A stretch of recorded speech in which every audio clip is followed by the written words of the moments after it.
Abraham अब बहुत बूढ़ा हो गया था और उसकी पत्नी सारा की मृत्यु हो गई थी।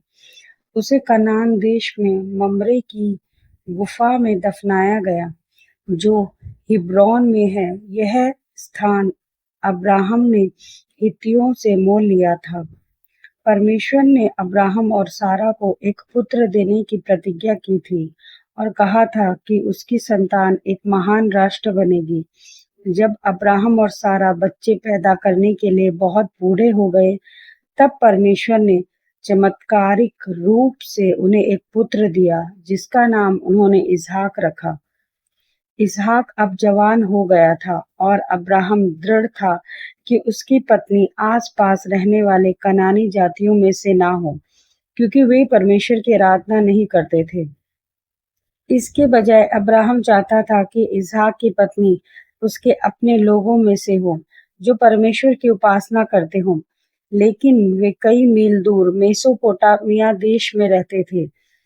इसीलिए अब्राहम ने अपने प्रधान सेवक को बुलाकर कहा, मैं चाहता हूँ कि तुम यहोवा परमेश्वर की शपथ खाओ कि तुम इसहाक के लिए कनानियों की लड़कियों में से पत्नी नहीं चुनोगे, बल्कि मेरे देश में मेरे भाइयों के घर से एक स्त्री खोजोगे। लेकिन इसहाक को वहां मत ले जाना, क्योंकि वह कनान देश में ही रहेगा, जिसे परमेश्वर ने हमारे वंशजों को देने का वादा किया है। अब्राहम के प्रधान सेवक ने आज्ञा मानने का वचन दिया। वह अपने साथ अब्राहम की ओर से बहुत से उपहारों से लदे 10 ऊंट लेकर आराम नरहेम नाहोर के नगर की ओर निकल पड़ा। नगर के बाहर एक कुएं के पास उसने ऊंटों को बैठाया। शाम का समय था, जब स्त्रियां पानी भरने आती हैं। सेवक ने प्रार्थना की, हे परमेश्वर, आज मुझे सफल बना। ऐसा हो कि जब मैं किसी लड़की से कहूं, अपना घड़ा नीचे कर ताकि मैं पानी पीऊं, और वह कहे, पी लीजिए, और मैं आपके ऊंटों को भी पानी पिलाऊंगी, वही वह होगी जिसे आपने मेरे स्वामी अब्राहम के पुत्र इसहाक के लिए चुना है। उसकी प्रार्थना पूरी होने से पहले ही रेबेका घड़ा कंधे पर रखे हुए बाहर आई। उसके पिता बतूएल थे, जो नाहोर का रिश्तेदार था। रेबेका बहुत सुंदर थी। वह सोते के पास उतरकर घड़ा भर लाई।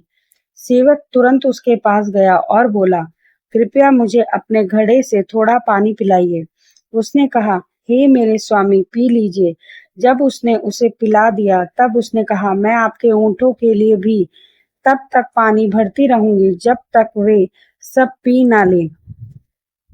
जब ऊंट पानी पी चुके, तब सेवक जान गया कि रेबका अब्राहम के घराने की है। उसने सोने की एक अंगूठी और 2 सोने के कंगन निकालकर रेबका को पहना दिए। फिर उसने पूछा, क्या तुम्हारे पिता के घर में रात बिताने के लिए जगह है? रेबका ने उत्तर दिया, हमारे पास बहुत चारा और पुआल है और रात बिताने के लिए जगह भी है। तब सेवक ने यहोवा को प्रणाम किया, क्योंकि उसकी प्रार्थना का उत्तर मिल गया था। रेबका ने उत्तर दिया, हमारे पास बहुत चारा और पुआल है और रात बिताने की जगह भी है। तब सेवक ने यहोवा को प्रणाम किया, क्योंकि उसकी प्रार्थना का उत्तर मिल गया था। रेबका दौड़कर अपने घर गई। उसका भाई लबान बाहर आया और सेवक और ऊंटों को घर ले गया। अब्राहम का सेवक तब तक भोजन नहीं करने को तैयार हुआ, जब तक उसने रेबका के परिवार को सब कुछ ना बता दिया कि वह क्यों आया है और परमेश्वर ने उसकी प्रार्थना कैसे सुनी। रेबका के पिता बतूएल ने उत्तर दिया, यह यहोवा की ओर से है। देखो, रेबका यहाँ है, उसे ले जाओ और इसहाक की पत्नी बनने दो, जैसा कि परमेश्वर ने कहा है। रेबका के भाई और उसकी माँ चाहते थे कि वह 10 दिन और रुके, लेकिन सेवक ने आग्रह किया कि वे तुरंत चले। तब उसके परिवार ने रेबका को आशीर्वाद दिया और उसे सेवक के साथ दक्षिण की ओर कनान देश भेज दिया। इसहाक मैदान में था। जब उसने ऊंटों को आते देखा, रेबका ने अपना चेहरा घूंघट से ढक लिया। इसहाक ने रेबका से विवाह किया। वह उसकी पत्नी बन गई और इसहाक उससे प्रेम करने लगा।